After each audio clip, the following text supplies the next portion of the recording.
The arrival of Delaquiai in Bolivia marked the beginning of a new and ruthless phase in the run-up to the coup. Delaquiai was now 44, his enthusiasm for the cause undimmed by his many setbacks. He saw the Bolivian crisis as an essential part of a right-wing movement which he hoped would roll back communism and left-wing governments everywhere in South America. I decided that I had to contribute to the creation of an international revolutionary movement, he told a Spanish magazine interviewer in early 1983. I was thinking then, as I think now, that it is not possible to carry forward revolutionary action in one country without a global vision of political events and a common strategy. So when the proposal of a national revolution presented itself in Bolivia, we were there, collaborating with our Bolivian comrades. We were neither torturers nor drug terrorists, but political militants. Despite this high-sounding language, Delaquiai was there to do an essentially practical job. Arce Gomez placed him in Department 2 to work alongside Klaus Barbie. Barbie was 67, hardened and cynical. For him, the coup would be primarily an act of self-preservation, though he could argue the case against communism with the best of them. But he admired Delaquiai's inflexible approach. It struck a deep chord in his old SS heart. It was not the first time the two had met. Alvaro de Castro, Barbie's shadow and bodyguard, recalled a trip Delaquiai made to Bolivia in 1978. He came to Bolivia from Argentina with Pagliai, he said. I met them with some others to discuss the possibility of publishing a magazine in La Paz. The two Italians held long discussions with Barbie and de Castro. The bond then struck between them was to last. They were good people, said de Castro disingenuously. We liked them, unquote. What Barbie was able to offer Delaquiai when he arrived in November of '79 was unrivaled local knowledge. He could explain the intricacies of Bolivian politics, the strengths and weaknesses of the security apparatus, and the importance of the drug mafia. Delaquiai was impressed to find that the kind of paramilitary squad he had always used himself was already in existence, organized by Barbie. He set about organizing his own to supplement it. So, summing up, reviewing what we've looked at very briefly, we took a look at Stefano Delaquiai as a DINA agent, an agent for the Chilean secret police. And he then went to work for the Argentine Secret Services. He did not then jump directly to Bolivia. That was my mistake. He goes to work for the Argentine Secret Services, and while working for the Argentines, he makes the jump to the fiancés of death, the paramilitary death squads working with Klaus Barbie in the overthrow of the Bolivian government. And looking deeper into the overthrow of the Bolivian government, we're going to go to Covert Action Information Bulletin, the issue published winter of 1986. Now, what we're going to be looking at here in CAIB is, again, a recoalescing of the very same P2, Vatican, Nazi, fascist, and U.S. intelligence cooperative situation that we've been looking at since the Rat Line, and we're going to look at that recoalescing in 1980 to overthrow the Bolivian government. Okay, reading from Covert Action Information Bulletin, the 1980 Bolivian coup. The 1980 putsch was not just one of many coups d'etat by power-hungry generals in Bolivia.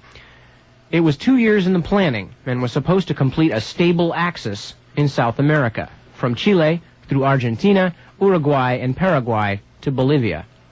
The coups in Chile in 1973 and Argentina in 1976 were examples. That is how it is stated in a plan with the codename Amapola, poppy flower, which had been already devised in 1978 at the initiative of the Bolivian intelligence officer Klaus Altmann, i.e., Klaus Barbie. The political, economic, and military aspects of the planned putsch were set forth in 145 pages. Klaus Barbie himself prepared the military part. The Bolivian banker, Dr. Enrique Garcia, had the responsibility of planning the economic direction of the new order after the putsch. U.S. institutions paid him for his work. Under the heading, quote, logical framework, Garcia designed an economic order for Bolivia using Chile as an example. If one believes the designer of the plan, there were very definite foreign promises of investments, under the stipulation that the economy in no way be jeopardized by leftist parties or, quote, subversive groups for at least 10 years. U.S. concerns accordingly promised an oil refinery, a truck assembly plant, and a Ford factory. Argentina wanted to secure the exploitation of the ore deposits in Mutun with long-term credits. In Bolivia in 1978, another transition phase from military dictatorship to democracy began. Elections were held and annulled by the military. Barbie assumed that within the next 2 years it would come to the establishment of a powerless civilian government. He speculated that in the power vacuum of the transition period, armed leftist extremist groups would again develop. A leftist guerrilla was supposed to be the alibi for an Argentinian solution, the physical liquidation of the leftists in Bolivia. Early in 1978, Klaus Barbie flew to West Germany, among other reasons, to recruit soldiers. He started with a buildup of his terror commandos. Barbie also took up contact with the Argentinian intelligence organization, which, at the time, along with the CIA, ensured the maintenance of the old dictatorships in various Latin American countries. The contact man to the Argentinians was the Italian Dr. Emilio Carbone, steady guest at Barbie's table in the Café La Paz. Carbone was a member of a group supporting the Italian neo-fascist terrorist Stefano Della Chiai. The group had come to Chile in 1976 and had taken on special assignments for the intelligence organization DINA. The address of the group, Calle de la Asunción, 1173, Santiago. On the recommendation of an old SS comrade in Chile, Walter Rauff, the inventor of the portable gas chamber wagon and DINA employee, Barbie had brought the Italian Carbone to Bolivia at the end of 1976. It should just be inserted and mentioned, we talked about the fact that Walter Rauff, along with Klaus Barbie, was one of the people that used Licio Gelli's rat line. These folks stay in touch. Carbone was more of a theoretician than a practitioner of political assassinations. In La Paz, he became secretary of the Black International, a fascist group. Carbone was more of a theory. The other Italians from Della Chiai's group moved on in November 1977 to Argentina, and there, under Colonel Molinari, the Secretary of State Security, were used in the fight against subversion. Early in 1978, Barbie assigned his colleague Carbone to take up contact with the leader of the Italian execution commandos, Stefano Della Chiai, and to recruit him for a mission in Bolivia. The Argentinian intelligence organization sent a special commando group to La Paz. Among the first Argentinian intelligence officers who worked on the plans for the overthrow in Bolivia was Lieutenant Alfred Mario Mingoya. The Argentinian had the order to contact Altman, alias Barbie. Mingoya says, quote, "I had not heard much about Altman." That's Barbie's alias. However, before our departure, we received a dossier on him. There it stated that he was of great use to Argentina because he played an important role in all of Latin America in the fight against communism. From the dossier, it was also clear that Altman worked for the Americans. They listed his contact people as well as his various trips to the U.S. Argentinian intelligence people and German soldiers who came to La Paz went the same route. They first reported to Dr. Alfredo Candia, the Bolivian leader of the World Anti-Communist League, WACL, an organization close to the CIA with headquarters in Taiwan. And of course, those of you who are familiar with our Radio Free America broadcast know that we did a huge Radio Free America on WACL, 2 of them. And we'll be coming back to WACL in connection with the shooting of the Pope and this whole axis later. Candia then brought them to Schneider's clock shop. The owner, of German descent, likes to show his comrades a picture in which Hitler's party secretary, Martin Bormann, who had allegedly vanished in 1945, is to be seen in a monk's habit in La Paz. Schneider checked out the new recruits and ordered them to meet with Barbie the next day at the driving school Indianapolis on the Avenida Mariscal, Santa Cruz. Barbie's secretary, Alvaro de Castro, then provided them with a 2-year visa, Interpol identification, and firearm licenses from the Ministry of the Interior. The Argentinian agents moved into the offices of the military intelligence agency G2, Department 7, for, quote, psychological warfare. In addition, some of the Germans, such as Joachim Fiebelkorn, became agents for the Bolivian intelligence organization. Barbie wanted to launch a national socialist government from the planned coup. The leading rightists of the Bolivian military became members of the secret lodge Thule, Thule. During lodge meetings, Barbie lectured underneath swastikas and by candlelight on National Socialist principles. Barbie agreed with the terrorist leader Stefano Della Chiai that armed rightist extremist groups from the whole world should be brought together. Bolivia was to become the core of a national socialist revolution in all of South America.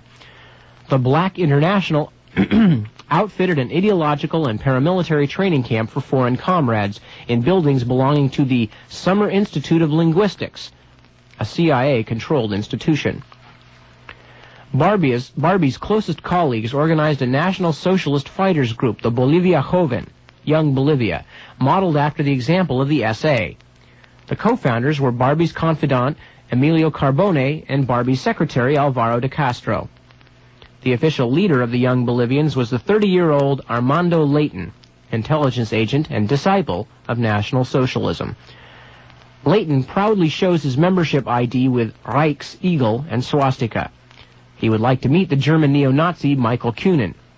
He says that he admires the Germans, but qualifies this, quote, "Some of the Germans who came to us at that time, such as Joachim Fiebelkorn, for example, were not good National Socialists. In my eyes, they were simply mercenaries who knew nothing about National Socialist morale and discipline. They only wanted part of the cocaine money." In the spring of 1980, Klaus Barbie and his accomplices made the last preparations for the putsch. In the meantime, in La Paz, a civilian cabinet had been sworn in and the tempered middle-left coalition under Siles won new elections. That's Hernan Siles Suazo. The left guerrillas, on whom Barbie had counted, did not exist. Then, the Bolivia Joven, with the support of Barbie's foreign terrorist groups, stepped into action. Bombs detonated throughout the entire country. In May 1980, another commando of the Argentinian intelligence organization, SIE, came to La Paz. The group, working under orders from Lieutenant Colonel Julio Cesar Duran, was responsible for carrying out the putsch and for, quote, professionalizing the Bolivian security apparatus. Delegated to the group were both Italian terrorists, Stefano Della Chiai and Pierluigi Pagliai, who was wanted, among other reasons, for murdering a functionary of the Communist Youth in Italy. The foreign agent team was later completed with 2 Israeli specialists. Barbie had nothing against Israelis when they were, quote, military security experts. The Bolivian military putsch of July 17, 1980 was almost exclusively directed and organized by foreigners. The only important Bolivian players were General Luis Garcia Mesa and Colonel Luis Arce Gomez, who had been earmarked as junta leaders. They were considered the toughest in the right extremist officers' clique. Nevertheless, Barbie encountered opposition from the military when he, together with the Argentinians, prepared an execution list. 185 politicians, union members, and intellectuals were supposed to be liquidated during the putsch. High-ranking officers who learned of the plan discovered friends and relatives among the, quote, subversives who were supposed to be, quote, liquidated. Barbie and his accomplices could not put through the Argentinian solution. A few days before the scheduled date of the putsch, Joachim Fiebelkorn, the commander of the paramilitary troop in Santa Cruz, received the order from Barbie's secretary, Alvaro de Castro, to come to La Paz with his armed battalion.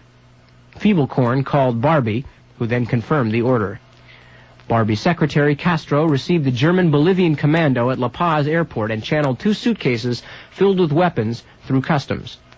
For 2 days, Fiebelkorn inspected the capital's strategically important points before returning once again to Santa Cruz with his comrades.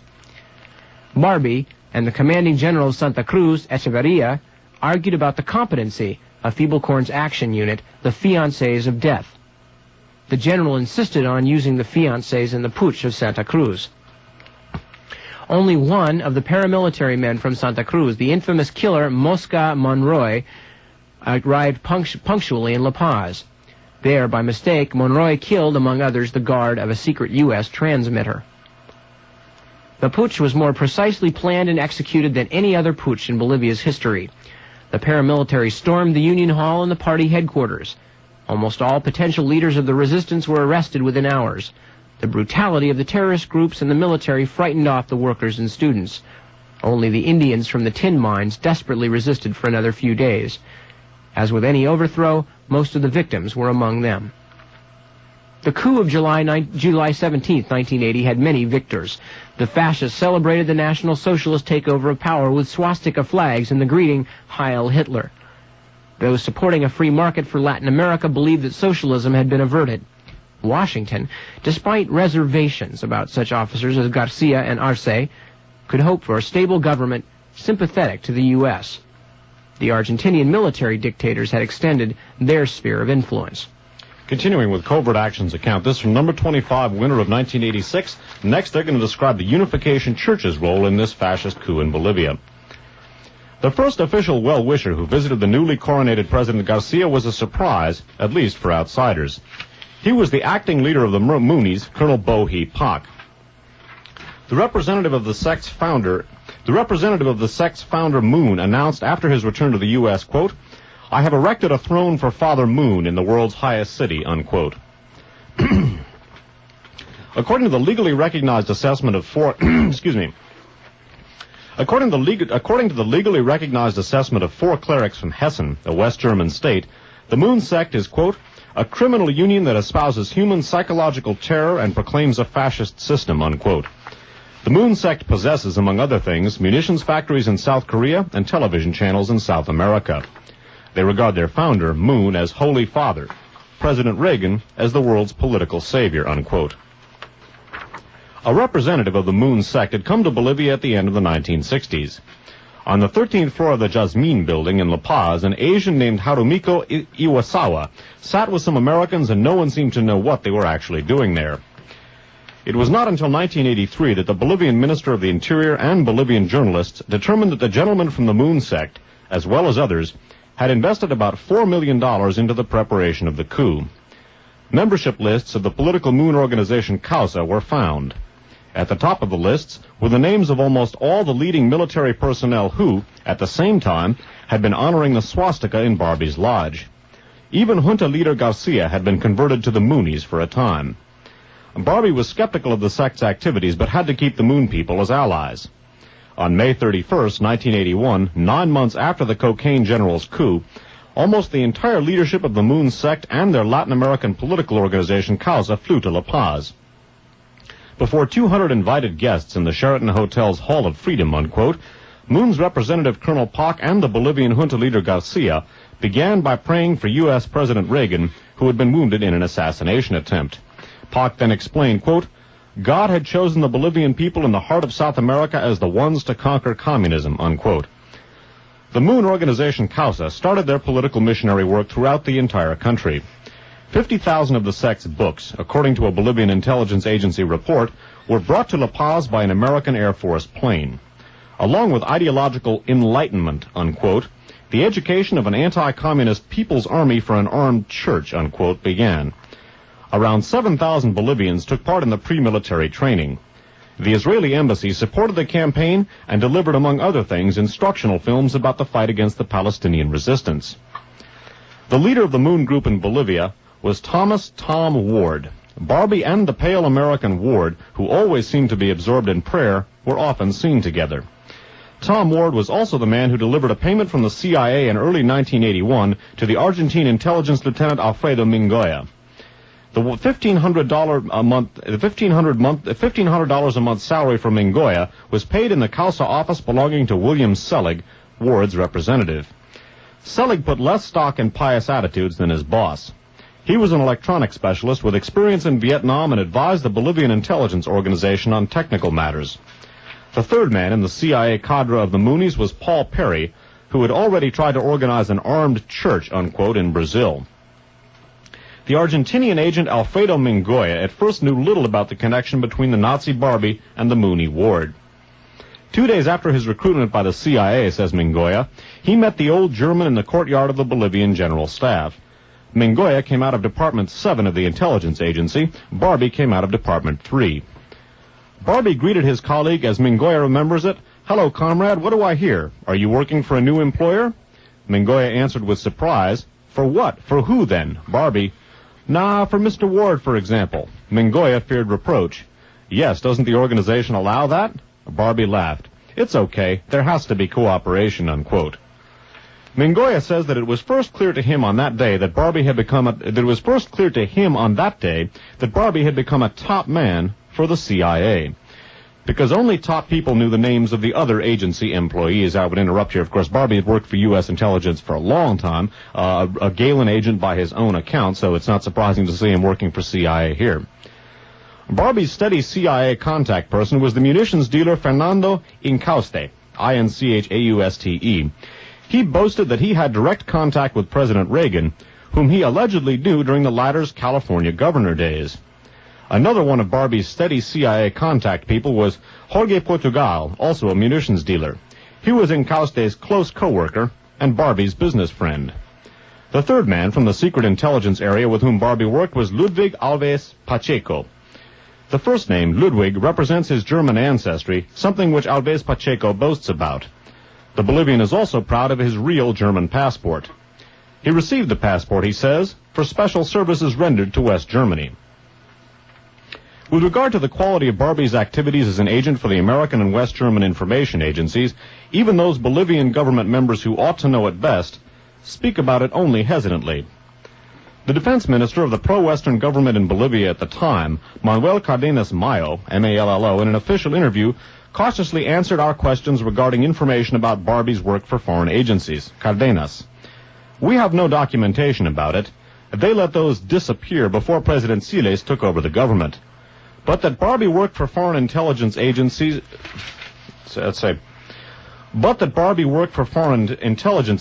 is believable. Many people knew that, and there are many people who can confirm that," unquote. Was Barbie merely an informant, or did he, working for foreign agencies, influence the political development? Cardenas: "Many people who worked with Barbie are still in service here. You must understand, it is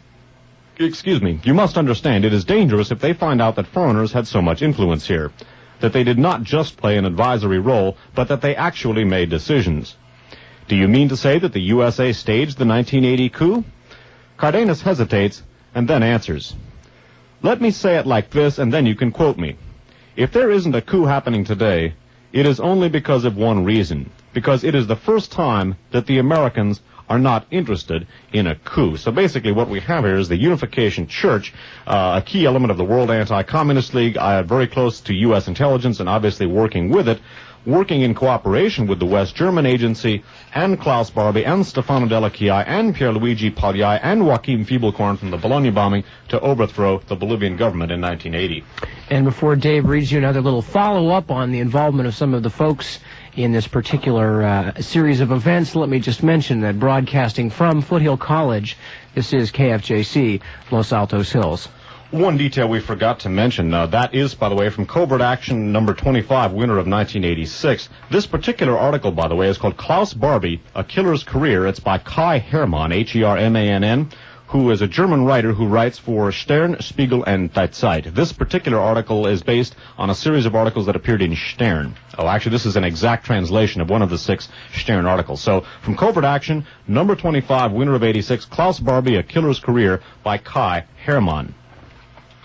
And as long as we've, now that we've properly annotated that, and again, not to be pedantic, but that's the purpose of this whole thing. Remember now, the Moon, Della Chia, Barbie connections, and with not only U.S. intelligence, but their participation in the Bolivian coup.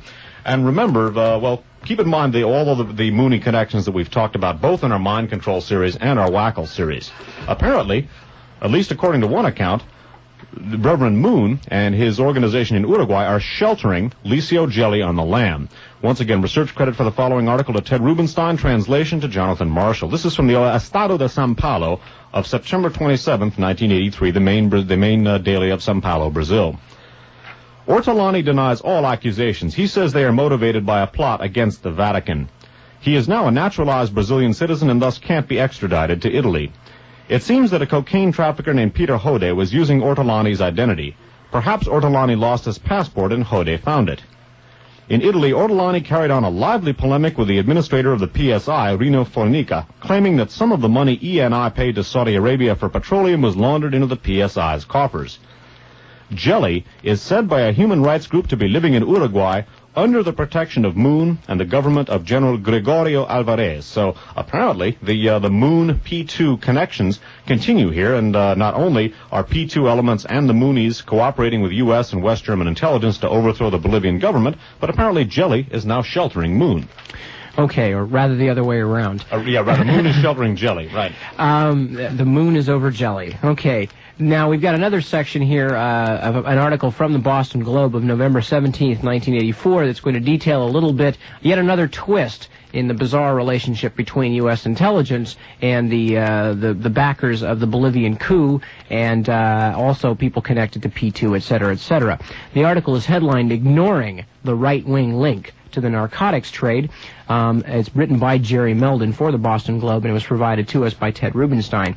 The article starts, I'm not going to read the whole thing, but the article starts basically talking about the ridiculousness of the conservatives in this country, talking about the Russians, the Sandinistas, the Castroites in Cuba being involved in drug traffic, when it's a fairly well-known fact to anybody who bothers to study these things that, in fact, the right wing in Latin America and in Europe is by far the leading source of drug traffic and things of that nature, and talks about some strange involvements on behalf of, and strange statements on behalf of the Drug Enforcement Agency, the U.S. DEA. Goes on to talk in the article about Stefano Della Chiai. Meldon writes, Stefano Della Chiai has also lived in a conservative blind spot. Known by the nickname Il Cacciola, Shorty, Della Chiai is an intriguing right-wing terrorist because he masterminded the August 1980 bombing of the main railway station in Bologna, Italy. The Bologna bombing left 85 dead and 185 maimed. It drove Il Cacciola and his neo-Nazi cohort Joachim Fiebelkorn to Bolivia. There the two joined the Bridegrooms of Death, a paramilitary death squad under the aegis of Gestapo war criminal Klaus Barbie, the Butcher of Lyon, formerly of U.S. intelligence. The gang doubled as a goon squad for the Bolivian military dictators and as enforcers for cocaine billionaire Roberto Suarez. In 1982, democracy returned to Bolivia. Barbie was extradited to France, and the authorities raided Bridegroom headquarters. But Il Cacciola, apparently tipped off, was out, and Fiebelkorn had turned himself in when a warrant for his arrest was issued in Bologna. Fiebelkorn did not surrender to the Italians, who sought him for the train station massacre. He went instead to West German authorities who indicted him on a narcotics charge. That led the tale to its most bizarre twist. On trial this spring in Hamburg, Fiebelkorn revealed that while a bridegroom in Bolivia, he was a paid agent of the U.S. Drug Enforcement Administration. Until 1981, when the DEA, told of the Bologna blast, farmed him out to West German intelligence. Okay, let me go back over that one more time, because this is very important. What Meldon doesn't quite mention, but what we covered in quite a bit of detail in that Covert Action Information Bulletin article, is that, in fact, Fiebelkorn was an integral part of the actual coup that overthrew. We talked about Fiebelkorn and his Bridegrooms of Death being brought directly in under the aegis of the Argentinians, the West German mercenaries recruited by Barbie, Stefano Della Chiai and the others, and Fiebelkorn and his bridegroom mercenaries being brought directly in for the coup itself. So now we have a man who not only is involved with Klaus Barbie, ex of U.S. intelligence, ex-Gestapo, Stefano Della Chiai involved with people like Michele Sindona and Licio Gelli, both of them connected to Western intelligence, and specifically the CIA. But now we have Joachim Fiebelkorn, the Coca Fascista commando, who also was apparently working for the DEA, at least that's what he said when he went on trial, working for the U.S. Drug Enforcement Administration until at least 1981, at which point he was farmed out to West German intelligence. Okay, now, Jerry Meldon, the fellow who wrote that particular article, and note that Joachim Fiebelkorn was apparently working for DEA in the whole operation, the Bridegrooms of Death, Della Chiai, and so forth, obviously cooperating with U.S. and West German intelligence. Jerry Meldon was the fellow who wrote the article The German Brouhaha about the Merex arms firm, and specifically how he mentioned how Merex was used by the BND to funnel arms to Italian terrorists in Italy, and specifically one of the people who was apparently the key Merex and BND contact was a man named Guido Gianatelli, who was not only a key member of SID and P2, but who had been involved in the Piazza Fontana massacre of the Strategy of Tension with Stefano Della Chiai, CIA, and so forth. Now, remember the Merex firm, because we're about to come back to it. Returning once again to the Nazi Legacy by Linklater, Hershenson, and I've forgotten the third author's name off the top of my head. Anyway, the Nazi Legacy. One of the people that Klaus Barbie worked with in Latin America for a long time was none other than Friedrich Schwend. Friedrich Schwend, as we looked at in our first broadcast, went to work for U.S. intelligence after World War II. Friedrich Schwend was the mastermind behind Operation Bernhard, the proceeds of which used to fund the Alois Hudol rat line involving, among others, Licio Gelli and then Cardinal Montini, later Paul VI. About Klaus Barbie's active cooperation with Friedrich Schwend in Latin America, the authors write as follows in The Nazi Legacy. In those years, too, Schwend made contact with Klaus Barbie in Bolivia. Schwend was later to say that they had first met during the war, but since he added that Klaus Altmann had nothing to do with Klaus Barbie, the butcher of Lyon, his remarks must be viewed with caution. Whatever the truth, the two men maintained a regular and frequent correspondence, a close friendship, and a highly lucrative partnership throughout their time in South America. The parallels between their careers are striking. Like Barbie, Schwend established a respectable business, in his case raising chickens. Like Barbie, he set up a company dealing in arms. Like Barbie, he worked secretly for government agencies, I would interject including our own, and like Barbie, his respectable front represented only a fraction of his activities. As early as 1953, U.S. records show him offering his services as a trained saboteur to an exiled Bolivian group trying to mount a coup against the Paz Extensoro government, then, a few months later, describing himself as a consultant in anti-communist activities to the Peruvian army. The business objectives of this apparently modest chicken farmer were the enrichment through arms dealing, the sale of state secrets, blackmail, and extortion of Friedrich Schwend and his circle of Kameraden, former Nazis like himself and Barbie who had won the confidence of a series of Latin American governments. At the same time, they built up considerable political power in their respective countries by virtue of the information they collected.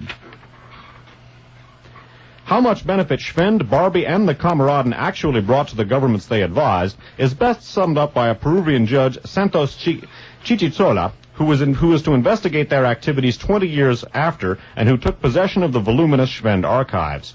At the end of a lengthy interview, during which he described in some detail the astonishing careers of the two men, he concluded, quote, "As I went through the documents, it became clear to me that Peru did not have a single military secret left. Schwend and his friends had sold them all."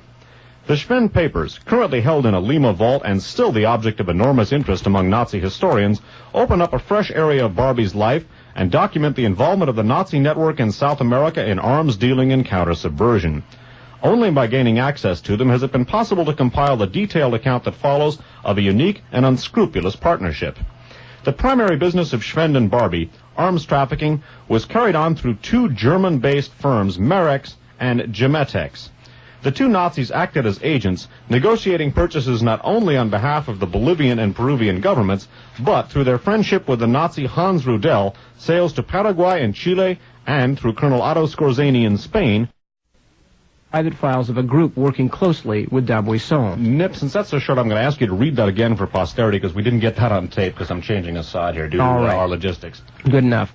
Okay, reading again from the Nazi legacy. In El Salvador, the aspiring nationalist politician, Major Roberto D'Abuisson, listened enthusiastically to Delaquiai's account of the men and the expertise he could provide. He invited him to contribute his views on how the Salvadorian army should cope with guerrillas and subversives, and Delaquiai responded with a paper written in his inimitable leaden style. The document, signed with Delaquiai's codename Alpha, was included in the June 1980 analysis of the Salvadorian military from the private files of a group working closely with D'Abuisson. Skipping on down.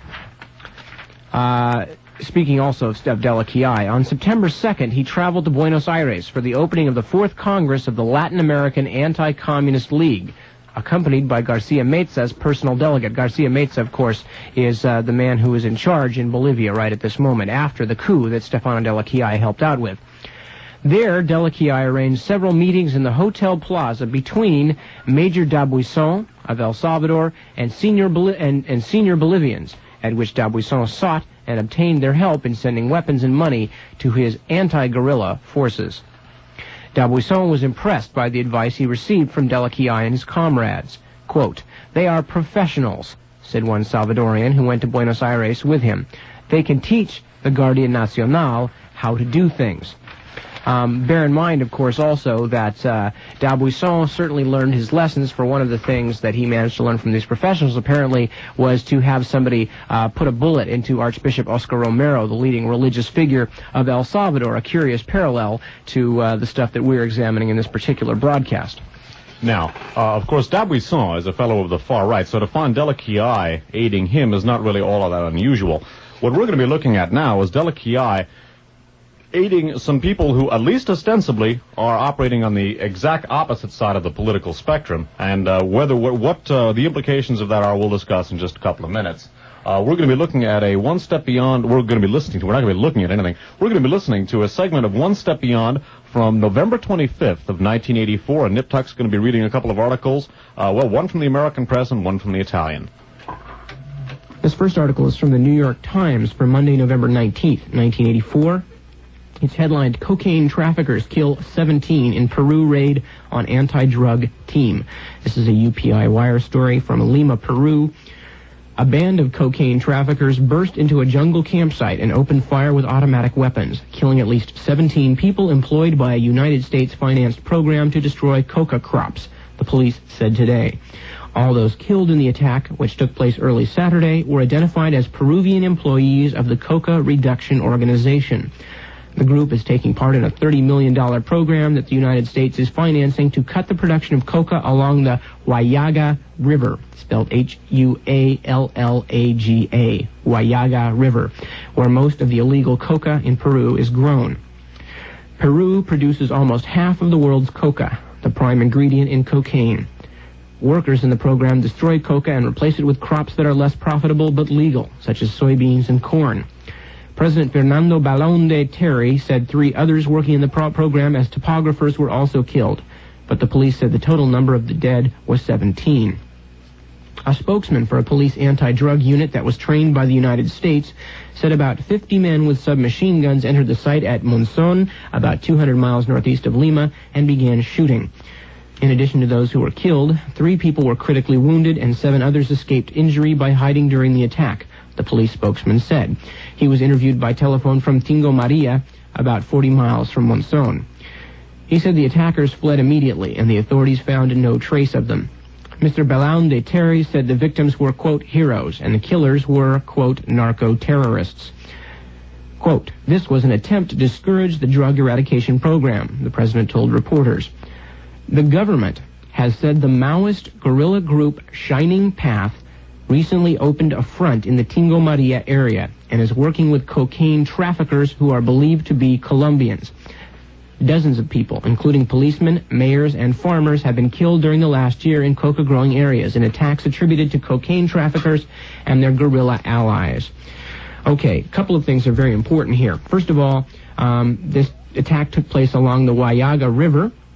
Okay, remember that. This is where the attack took place, close to the Huallaga River.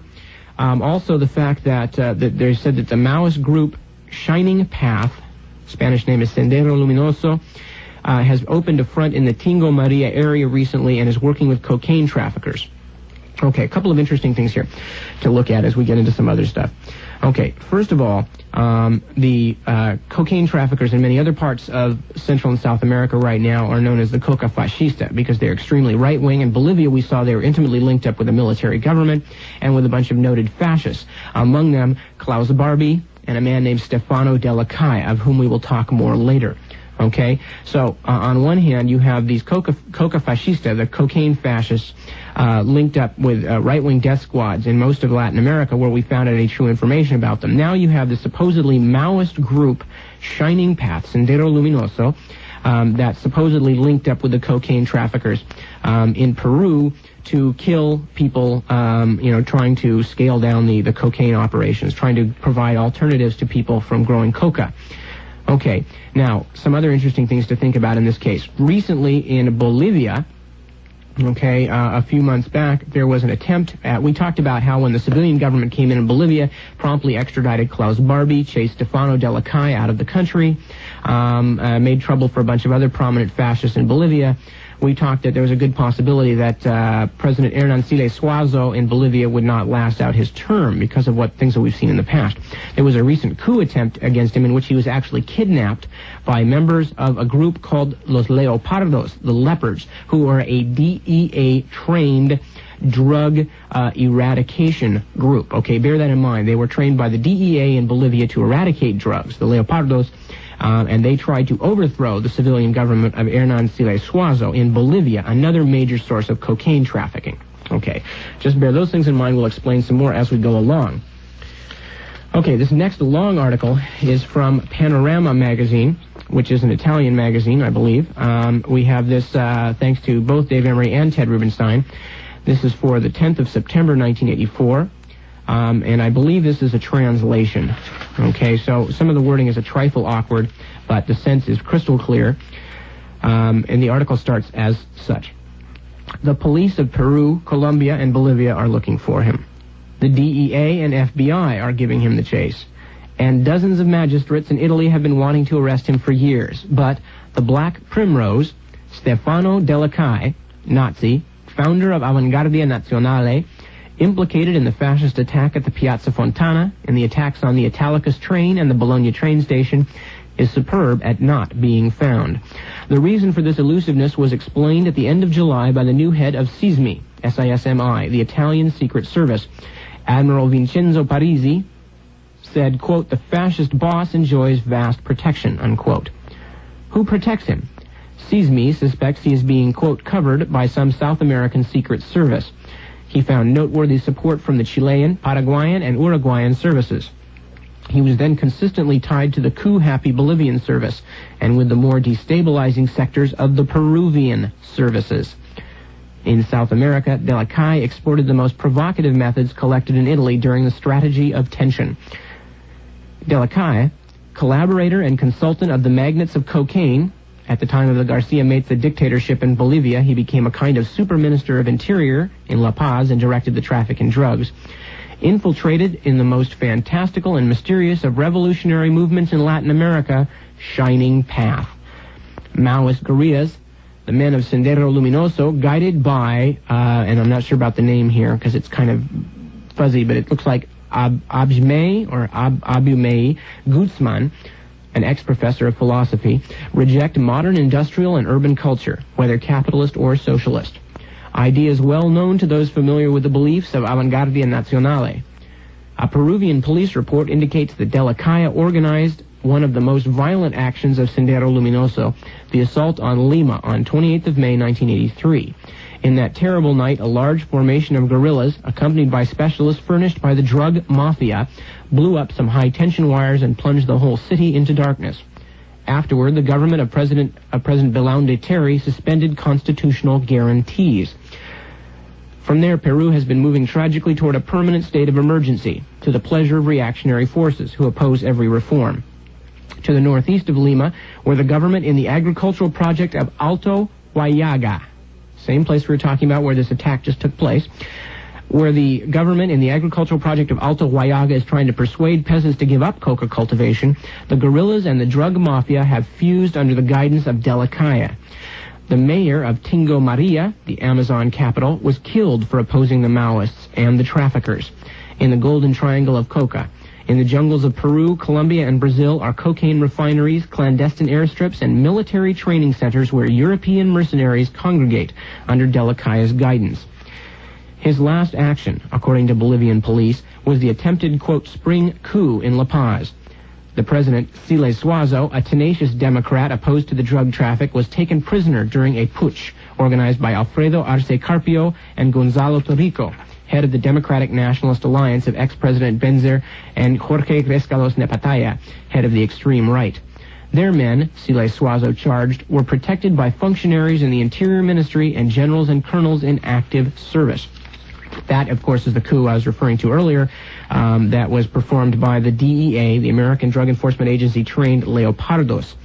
Okay, variety of things to talk about here. It gets real complicated. Hang tight, and let me point some things out to you real quickly. Okay, as mentioned earlier, Stefano Della Calle is one of the kingpin fascists in the world right now.